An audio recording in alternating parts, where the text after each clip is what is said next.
Por que algumas pessoas parecem viver apenas para se olhar no espelho e, mesmo assim, continuam vazias por dentro? O que existe por trás daquele sorriso artificial, daquela necessidade constante de admiração, daquele olhar que nunca se fixa em ninguém por muito tempo? Carl Jung dizia que aquilo que mais tentamos esconder é justamente o que mais nos controla. E se eu te dissesse que há mecanismos ocultos, enterrados nas profundezas do inconsciente, que podem fazer um narcisista se autodestruir, sem que você sequer precise tocá-lo? Você já sentiu que quanto mais se afasta de alguém, mais essa pessoa tenta te puxar de volta? Como se um fio invisível, quase espiritual, a mantivesse presa à sua energia. Jung chamava isso de projeção sombria, quando o outro tenta depositar em você aquilo que se recusa a enxergar em si mesmo. E é justamente aí que nasce a chave do colapso, porque quando esse espelho simbólico se quebra, o narcisista não vê o mundo desmoronar, ele se vê desmoronar. Mas atenção, esta não é uma armadilha comum, é um ritual psíquico que exige precisão, tempo e silêncio. A mente de um narcisista é uma catedral vazia construída sobre ruínas emocionais. Ele precisa ser adorado não por vaidade, mas por desespero. E Jung sabia, quando você remove o palco, o ator entra em colapso. Mas como se faz isso sem gritar, sem confrontar, sem sujar as mãos? Os truques cerebrais que você está prestes a descobrir não foram feitos para ferir, foram feitos para revelar. E há uma diferença abismal entre expor alguém e forçá-lo a se enxergar no espelho que ele tanto evitou. Você pode achar que conhece o narcisista que te cercou, mas o que você viu até hoje foi só a superfície. Uma máscara de sobrevivência, construída para esconder o abismo que ele mesmo se recusa a encarar. Neste vídeo, nós não vamos apenas tirar essa máscara. Nós vamos acender uma tocha dentro desse abismo e quando a luz alcançar o que vive lá embaixo, algo vai começar a ruir. Mas o que exatamente vai colapsar? A identidade, o controle ou a ilusão inteira? Não se engane. Entender o que está prestes a ser revelado é como atravessar um labirinto onde cada corredor é uma parte da sua própria psique. E o que você descobrir lá talvez mude sua forma de se relacionar para sempre, mas se você piscar, se você sair antes do fim, talvez não consiga mais voltar, porque esse caminho, uma vez iniciado, não tem retorno, apenas revelação. Você já se perguntou o que acontece dentro da mente de alguém que precisa ser adorado para não desmoronar? Não é vaidade, não é apenas ego. É desespero travestido de arrogância. É a criança ferida que, ao invés de chorar, aprendeu a manipular. O narcisista não é apenas alguém difícil de lidar. Ele é um reflexo distorcido daquilo que você um dia tentou curar em silêncio. Carl Jung não via o narcisismo como uma escolha, mas como um mecanismo de defesa primitivo, construído pedra por pedra sobre rejeições nunca digeridas. E quando você olha fundo nos olhos de um narcisista, você não vê poder. Você vê um grito congelado no tempo. Mas ninguém quer ver isso. Preferimos odiá-los, apontar o dedo, desejar distância, rotulá-los.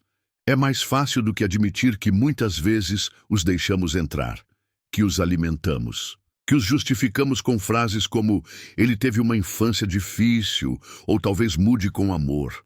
Mas Jung sabia, aquilo que você protege, protege você de volta, até que começa a te devorar por dentro. E então, você se percebe cansado, culpado, fragmentado, tentando salvar alguém que nunca pediu salvação, apenas plateia.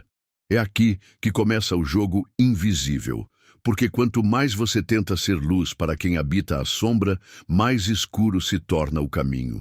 O narcisista se alimenta da sua tentativa de entendê-lo, e cada vez que você cede, ele vence sem dizer uma palavra. É sutil, é silencioso, é cruel, É como se você fosse apagando pedaços de si para manter a presença de alguém que só brilha se te apagar primeiro. E quando você desperta, muitas vezes já é tarde demais. Você já não sabe onde termina você e onde começa a ferida que ele deixou. Mas há um ponto de ruptura, um momento secreto, quase místico, onde tudo pode virar. Jung chamava isso de individuação. O instante em que você para de buscar no outro aquilo que sempre existiu em você. É quando você retira a luz, fecha a cortina, silencia os aplausos e algo começa a se partir dentro daquele que parecia indestrutível. Porque o narcisista não sabe quem é no escuro. Ele precisa ser refletido, precisa ser visto, precisa ser desejado. Sem isso, ele derrete. A primeira chave está nesse silêncio. Mas não é qualquer silêncio. É o silêncio de quem enxerga, de quem deixou de lutar para convencer, de quem atravessou a culpa e escolheu não mais servir de espelho. Porque o narcisista não quebra quando você grita. Ele quebra quando você desaparece do palco, quando você não reage, quando você não cede, quando você some e deixa que ele encare o vazio que sempre carregou. É nesse ponto que o truque cerebral se ativa, porque o cérebro de um narcisista está viciado em estímulo. Ele precisa de movimento, conflito, intensidade. Quando tudo isso cessa, quando você se torna ausente emocionalmente, mas presente psicologicamente, ele entra em colapso interno e não entende o motivo. A realidade começa a falhar. Os jogos perdem sentido, as máscaras já não colam mais. E o espelho se estilhaça. Mas não é vingança, nunca foi, é retorno. É justiça arquetípica, é o universo corrigindo a distorção. Carl Jung dizia que tudo aquilo que negamos em nós mesmos retorna com força multiplicada na vida do outro. E talvez seja por isso que o narcisista nos atrai tanto, porque ele representa exatamente aquilo que enterramos e que precisamos iluminar, mas não para salvar o outro, para salvar a nós mesmos. O que vem a seguir é uma sequência de ativações psíquicas que não apenas desarmam o narcisista, mas reconstroem você. Mas atenção, nada será dito de forma direta. A verdade que transforma não chega como informação. Ela chega como impacto. E talvez, ao longo do caminho, você perceba que o narcisista nunca foi o fim, mas o espelho torto que te empurra para o reencontro mais importante da sua vida. Ele começa a se contorcer, mesmo que o corpo permaneça imóvel. A mente do narcisista, antes entorpecida pelo controle, agora balança sobre um abismo silencioso. E é nesse ponto que o segundo truque se revela. Não como um ataque direto, mas como um espelho que não reflete. Um espelho que recusa devolver a imagem, porque se o primeiro movimento foi o silêncio, o segundo é ainda mais perigoso. É a neutralidade emocional. A ausência de reação, a quebra do ciclo narcísico que o mantém vivo. O narcisista não lida com o silêncio, ele o interpreta como provocação. Mas o que o desarma completamente é a neutralidade, a indiferença não fingida, a ausência de qualquer emoção projetada, porque sua existência depende de movimento, de provocar, de seduzir, de manipular, de fazer você sentir alguma coisa, medo, raiva, culpa, desejo. Quando ele joga e você não pega, algo se quebra dentro dele. E isso não tem retorno. Carl Jung ensinava que quando uma pessoa deixa de projetar no outro, ela entra em contato com a sua verdadeira sombra. É aí que o mundo muda, porque não há mais ninguém para carregar o que é seu. O narcisista, diante da neutralidade, começa a ter que encarar aquilo que passou a vida fugindo. Não porque você o confrontou, mas porque você se retirou da dança. E agora ele dança sozinho com seus próprios monstros. Imagine um palco sem plateia, uma apresentação ensaiada durante anos, mas ninguém está mais assistindo. O narcisista fala, e ninguém responde. sorri e ninguém reage, prova e ninguém valida. O universo dele começa a implodir. Não por falta de guerra, mas por falta de eco. Não há mais som, só o som da própria solidão. E quando isso acontece, o sistema de defesa colapsa. O show acaba. A verdade aparece, nua, trêmula, faminta, por controle, mas sem alimento. Você não precisa levantar a voz, nem explicar sua dor, nem buscar justiça. O segundo truque cerebral está em deixar que a ausência se torne um espelho e a neutralidade uma sentença. Porque o narcisista só sabe manipular emoções ativas. Ele não sabe o que fazer com a paz. A paz o envenena. A estabilidade o sufoca. A previsibilidade o enlouquece. Porque tudo isso o força a encarar o que ele é, sem aplausos. Jung dizia: aquilo que não enfrentamos em nós mesmos, encontraremos como destino. E o narcisista vive disso. Ele entrega o próprio inferno disfarçado de carisma e espera que você o aceite como céu. Quando você se torna neutro, ele é obrigado a voltar para o próprio inferno. Sozinho. Não há truque mais mortal do que o desinteresse genuíno. Não há punição mais avassaladora do que a ausência de reação emocional. Mas essa neutralidade precisa vir de um lugar profundo. Não pode ser fingida. Não pode ser uma estratégia manipuladora.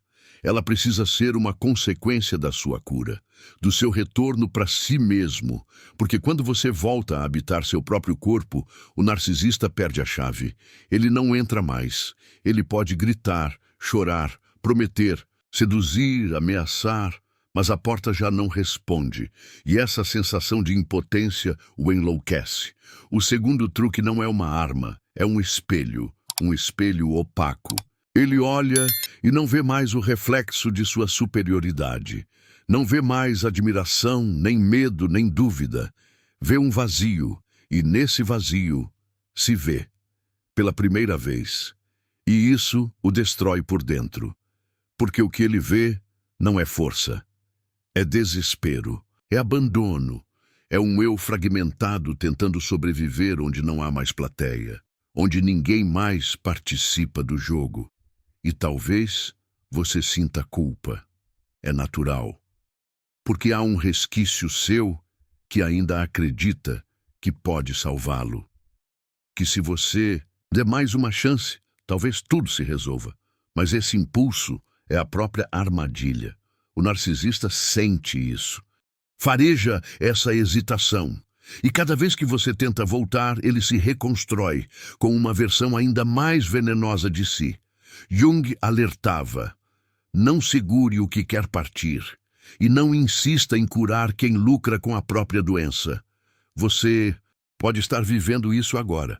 Pode estar nesse ponto de ruptura entre a neutralidade e a recaída, entre o silêncio e o impulso de justificar. Mas lembre-se, o segundo truque é um divisor. Ele não é aplicado contra o outro. Ele é uma travessia sua, um espaço entre mundos. Um portal que se abre apenas quando você decide não mais fazer parte do teatro. E quando esse portal se fecha, o ciclo termina. Não com gritos, mas com o som mais poderoso do universo psíquico. A paz que não precisa de plateia. Você já parou para pensar: por que o narcisista precisa ser o sol de cada sala onde entra e ao mesmo tempo não suporta a própria luz quando está sozinho? É porque no silêncio da ausência, algo começa a gritar dentro dele. Mas esse grito é antigo, ancestral, enterrado. Um grito que não pede aplausos, pede identidade. E é aí que entra o terceiro truque cerebral, a inversão simbólica, a arte de devolver a projeção ao seu dono. Porque Jung deixou claro, aquilo que o outro tenta colar em você é, na verdade, a sombra dele tentando escapar. Você percebe isso quando começa a se perguntar: por que estou me sentindo pequeno perto de alguém que nem sabe quem é?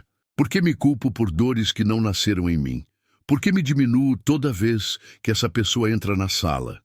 Porque o narcisista não se alimenta apenas da sua admiração, mas também da sua dúvida, da sua confusão, do seu senso de responsabilidade emocional pelas feridas dele. E o terceiro truque quebra isso de forma invisível. Você deixa de aceitar aquilo que não é seu. Você interrompe o ciclo da projeção. Não é fácil, porque a projeção narcísica vem camuflada de verdades parciais. Ela começa com pequenas distorções. Você é muito sensível. Você nunca entende o que eu digo. Você está exagerando. E você aos poucos vai duvidando da própria percepção, vai se ajustando, se moldando, se encolhendo, até que acorda e não reconhece mais a si mesmo. Carl Jung chamava isso de possessão psíquica, quando um complexo dominante assume o controle da sua consciência. E o narcisista é mestre nisso. Mas há um modo de quebrar esse feitiço: devolver. Devolver sem confrontar. Devolver sem drama. Devolver com consciência. Quando ele diz, você é instável, você escuta e devolve internamente. Essa instabilidade é dele, não minha. Quando ele acusa, você é ingrato, você respira e entende. Essa gratidão que ele cobra é a que nunca aprendeu a oferecer. E assim, devolução após devolução, você começa a purificar sua alma daquilo que nunca foi seu. E o narcisista começa a perder o controle. É aqui que o terceiro truque mostra sua força. Não como uma reação externa, mas como uma alquimia interna. Você para de absorver e começa a observar. Você sai do jogo do reflexo. E o narcisista, que só existe no espelho do outro, começa a definhar. Ele te acusa e você não responde. Ele distorce e você não corrige. Ele provoca e você apenas vê. E o que ele vê agora é alguém que já não dança conforme a sua música. Um espelho quebrado, um palco vazio, uma audiência que acordou do transe. Jung dizia, tudo o que nos irrita nos outros pode nos levar à compreensão de nós mesmos. Mas e o que nos paralisa? O que nos consome silenciosamente?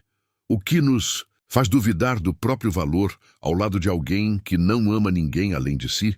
Isso não é apenas irritação, é infiltração. O narcisista infiltra a própria sombra dentro de você, e cada vez que você responde, justifica, tenta mostrar que tem razão, você reforça o elo. O terceiro truque quebra isso com um gesto simples. Eu não carrego mais o que é teu. A transformação começa quando você aprende a nomear. E nomear é um ato sagrado. Porque enquanto você não nomeia o que vive dentro de você, o outro o nomeia por você. E o narcisista é especialista nisso. Ele nomeia sua dor como drama, sua intuição como loucura, seu silêncio como frieza. Mas quando você nomeia, você se liberta. Você diz, isso é culpa projetada, isso é medo disfarçado de raiva, isso é controle mascarado de amor. E de repente, a casa mental que ele construiu dentro de você começa a ruir. Tijolo por tijolo. Mas o que acontece com ele? Quando isso ocorre? Algo que o apavora mais do que o abandono, o colapso da narrativa. O narcisista não existe sem um enredo onde ele é o centro e você, o coadjuvante, o herói ou a vítima, o mestre ou o injustiçado. Quando você recusa o papel, a história perde o sentido. E quando a história se desfaz, ele se desfaz junto.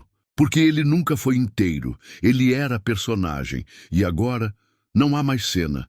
A dor dele começa a vazar, mas não encontra mais onde se alojar. A raiva, a manipulação, a culpa batem na sua porta interior e não entram mais. Você se tornou impermeável, não por frieza, mas por consciência. E esse é o golpe final, porque o narcisista não sabe lidar com limites saudáveis. Eles o matam aos poucos, o deixam nu, o deixam sem roteiro. E aí, o que sobra? Apenas o vazio que ele sempre evitou. E dessa vez, sem ninguém para preenchê-lo. O terceiro truque cerebral não exige confrontos épicos. Ele exige um retorno silencioso à própria soberania. Você sai do papel de espelho e volta a ser o que sempre foi. Alguém inteiro. Alguém que não precisa provar nada, que não responde mais a provocações de quem vive perdido dentro de si. E quando esse reencontro acontece, não há mais controle, não há mais jogo, não há mais ciclo. Há apenas o início da libertação. Não dele, sua. Por trás de toda a estrutura de poder existe um papel, uma máscara, um personagem que aprendeu a sobreviver não por quem é, mas por aquilo que representa para os outros. O narcisista, nesse palco invisível, aprendeu a dominar os arquétipos. Ora aparece como vítima, ora como salvador, ora como herói, ora como mártir. Ele muda conforme a plateia. Ele chora se isso o fortalece. Ele seduz se isso o aproxima. Ele se faz de fraco se isso for a maneira mais eficiente de te prender. Mas há um truque que desarma essa arquitetura inteira. O quarto truque cerebral, a subversão arquetípica. Carl Jung nos mostrou que todos nós carregamos arquétipos vivos dentro de nós. Imagens primordiais, códigos que operam silenciosamente e moldam a forma como vemos e somos vistos. Quando você se posiciona diante do narcisista como alguém que precisa ser aceito, curado ou compreendido, você se torna presa, um papel passivo, um reflexo da própria insegurança dele. Mas quando você subverte esse arquétipo e passa a se mover como uma figura simbólica de autonomia, algo dentro dele começa a ruir, porque a narrativa falha, a máscara se parte e o jogo para. O quarto truque é silencioso, mas profundamente ameaçador. Não porque grita, mas porque muda o tom da história. Você já não responde mais como o carente, como o culpado, como o culpabilizado. Você se movimenta como quem sabe o que carrega, como quem não precisa convencer ninguém de seu valor. E isso, para o narcisista, é um colapso ontológico, porque ele depende que você permaneça pequeno para que ele siga grande. Quando você cresce por dentro, ele encolhe por fora. Essa inversão é energética. Ela não precisa de palavras. Você pode estar em silêncio e ele vai sentir.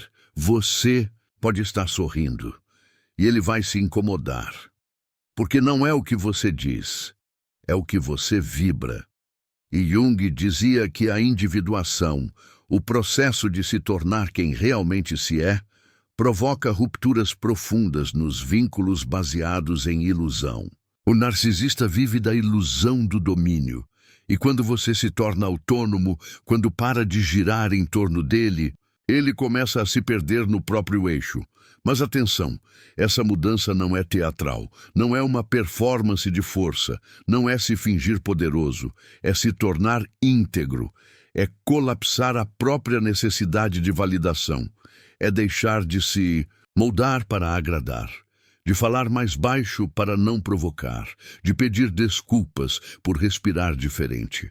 Quando você abandona a necessidade de aceitação, o narcisista não tem mais onde se apoiar.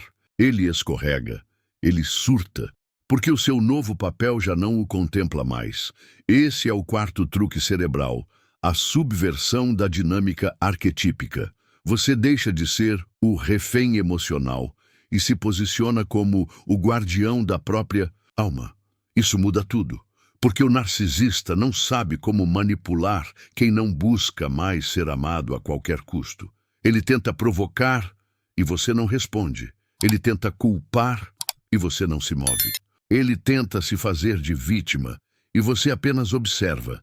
Isso não é frieza, isso é soberania. A dor dele se intensifica, porque o controle escapa, as máscaras caem, as manipulações falham. Ele tenta repetir o ciclo, mas algo mudou. A sua energia mudou. E é essa mudança invisível que o destrói por dentro, porque ele se alimentava da sua reação, do seu papel, da sua dança, e agora você não dança mais, você não interpreta mais, você não faz mais parte da peça. E sem plateia, o personagem morre. Jung dizia que o encontro com o si mesmo é uma derrota para o ego. E o narcisista é um ego inflado, mas frágil, um ego hipertrofiado que nunca enfrentou o próprio vazio. Quando você o obriga a esse encontro, não com ataques, mas com presença silenciosa, com mudanças arquetípicas reais, ele entra em pane. Porque não sabe existir fora do roteiro que criou. E quando o roteiro acaba, o colapso começa. Talvez você sinta medo. É compreensível, porque toda mudança interna ativa resistências externas. O narcisista vai reagir. Vai tentar puxá-lo de volta para o papel antigo. Vai te acusar de egoísta, frio, arrogante. Vai se fingir de frágil, doente, perdido. Mas você não pode mais voltar, porque agora você sabe. Agora você viu. E quem vê não pode mais se cegar. O quarto truque: exige coragem. Porque não basta sair do jogo. É preciso mudar o próprio papel dentro da psique. É uma alquimia que desorganiza o narcisista por completo e reorganiza você. É uma travessia simbólica, profunda, silenciosa. Mas é nela que você descobre que não precisa ser salvo. Nunca precisou. Você só precisava se lembrar de quem era antes de esquecer. E o narcisista? Ele vai desmoronar tentando te reconquistar, sem saber que já não existe mais ninguém ali para manipular. Existem batalhas que não se vencem lutando. Existem prisões que se dissolvem não pela força, mas pela transcendência. E é aqui que o quinto truque cerebral se revela. Não como um ataque, mas como um desligamento. Um tipo raro de libertação onde o narcisista já não é mais inimigo, mas fantasma. Um vulto de algo que um dia te manipulou, mas que agora não encontra mais corpo onde se ancorar. Carl Jung dizia que a cura não acontece ao combater a escuridão, mas ao trazer luz. E esse truque é pura luz. Uma luz tão densa e silenciosa que o narcisista simplesmente desaparece. Esse desaparecimento não é literal. Ele continua existindo. Fala, tenta, insiste. Mas algo mudou. Você já não o vê com os mesmos olhos, já não sente com o mesmo corpo. O que antes provocava gatilhos, agora provoca tédio.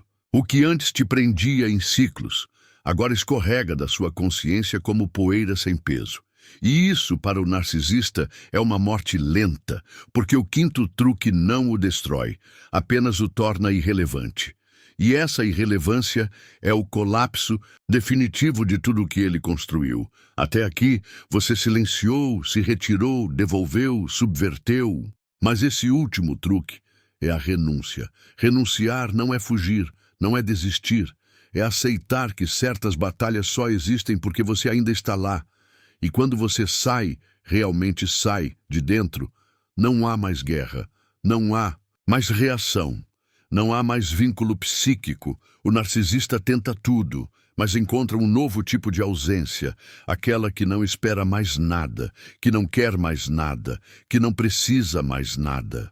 Jung ensinava que o verdadeiro poder é aquele que se move em direção ao centro, e o narcisista é um ser periférico. Ele gira em torno de tudo, menos de si mesmo. Quando você para de girar com ele, quando você se ancora, ele se perde. O quinto truque não se aplica. Ele emerge. Ele é a consequência natural da sua individuação, do seu retorno ao próprio centro. Você não está mais tentando vencer o narcisista. Você está apenas sendo inteiro. E isso é intolerável para ele. Porque o narcisista precisa que você seja fragmentado. Precisa que você esteja em dívida, em dúvida, em ferida aberta. Ele precisa entrar por fissuras. O quinto truque cicatriza. Ele sela as portas, ele termina a história, e não com um ponto final, mas com o mais poderoso dos silêncios. Aquele que já não escuta mais, aquele que não se comove, aquele que não precisa mais provar nada. Quando isso acontece, a figura do narcisista começa a desaparecer, mesmo quando ainda está ali. E você sente, não como quem se vinga, mas como quem acorda, acorda de um feitiço, de uma névoa, de uma prisão mental que parecia eterna. E aí vem o choro, o vazio, o silêncio real, porque você percebe que não perdeu alguém, perdeu uma ilusão. E por isso dói tanto. O narcisista foi por um tempo uma promessa de pertencimento, de importância, de amor. Mas era mentira, e agora, sem o brilho da mentira, sobra você e o mundo, nu, livre, incerto. Esse é o momento mais perigoso e mais sagrado, porque é aqui que ele tentará voltar, mas não com força, com doçura, com memórias, com saudade, com lembra de nós. É o último sopro da máscara, a última dança do fantasma. Mas você já sabe, já viu, já tocou o fundo e voltou. E agora, você não negocia mais sua luz por migalhas de presença. Não existe mais vazio suficiente dentro de você onde ele possa entrar. A casa foi reformada, a alma está habitada. O quinto truque cerebral não é estratégia, é estado. É uma presença tão ancorada, tão viva, tão completa, que o narcisista não encontra mais nada para controlar. Ele lança anzóis, mas você não morde. Ele provoca, mas você não reage. Ele se faz de fraco, mas você não socorre. E então, ele quebra, lentamente, sozinho, sem espetáculo, sem plateia. Apenas o som do próprio vazio, ecoando pelas paredes da ilusão, que ele mesmo construiu. E talvez por um segundo você sinta pena, mas ela passa, porque agora você enxerga com os olhos de quem voltou de uma guerra que ninguém viu, uma guerra travada dentro, em silêncio, por noites, por anos, e agora é paz, a verdadeira. Aquela que não precisa que ninguém caia, que ninguém sofra, que ninguém se arrependa, apenas paz. E na presença dela, o narcisista não sobrevive, porque ele foi feito para o caos, e você não é mais parte dele. Este é o quinto truque. O que não se vê, o que não se diz, o que não se ensina, apenas se vive. É o fim do espelho, o fim do palco, o fim do vínculo invisível. É quando você não está mais disponível para ser tocado por aquilo que antes te definia. E então, o que resta? Resta você, inteiro, real, livre. Algumas verdades não chegam com som, chegam com ausência. E talvez agora, nesse exato instante, em que o vídeo se aproxima do silêncio, você esteja sentindo algo que não sabe nomear. Como se algo tivesse sido aberto, ou fechado, ou simplesmente reorganizado dentro de você. Não é sobre o narcisista. Nunca foi. É sobre as partes suas que ele tocou, as feridas que ele ativou, os espelhos que ele quebrou e os que ele te obrigou a sustentar. Mas agora, tudo isso caiu, e o que sobra é o chão nu da alma. Você caminhou por um labirinto sem perceber, tocou portas internas que talvez estivessem trancadas há anos, e cada truque que parecia uma arma contra o outro era, na verdade, uma chave para dentro. Carl Jung dizia que aquilo que negamos em nós mesmos nos aprisiona. E talvez, ao observar a queda do outro, você tenha reconhecido partes de si que ainda pediam para ser libertas. Porque o narcisista é, no fim, só um acendedor de luzes mal resolvidas. Essa travessia não termina com respostas. Ela termina com perguntas novas, mais profundas, mais reais. Perguntas que não precisam ser respondidas agora, mas que vão ecoar. No silêncio do banho, no vazio antes de dormir, na pausa entre uma palavra e outra. O que em mim ainda se curva para ser amado? Onde ainda espero aplausos para me sentir inteiro? Em que parte do meu passado minha sombra ainda canta com a voz de alguém que me feriu? O eco do narcisista só se sustenta onde ainda existe ausência de presença. E agora, você está aqui, inteiro, não perfeito, mas presente. E talvez isso seja o que mais assusta quem tenta controlar. Encontrar alguém que já não precisa mais ser controlado. Alguém que se basta, que se conhece, que atravessou o inferno e voltou com as próprias mãos limpas. Porque não venceu o outro, venceu a si mesmo. Não existe manual para lidar com quem habita o caos, mas existe um caminho, um que não se aprende com palavras, mas com rasgos. E se você chegou até aqui, é porque algo dentro de você decidiu parar de sangrar para alimentar quem nunca teve fome, apenas vício. O narcisista não é uma figura externa, é também uma metáfora, um símbolo, uma lembrança viva do que acontece quando nos esquecemos de nós mesmos por tempo demais. A luz que você acendeu agora não apaga fácil, ela não vem da raiva, nem do orgulho, ela vem da verdade, daquela que ninguém vê, mas que você sente pulsar quando respira fundo e sabe que não precisa mais lutar. Só viver, só ser. Carl Jung chamaria isso de retorno ao self, o núcleo silencioso onde tudo começa e onde tudo termina, sem esforço, sem ruído, apenas com a presença de quem finalmente chegou em casa.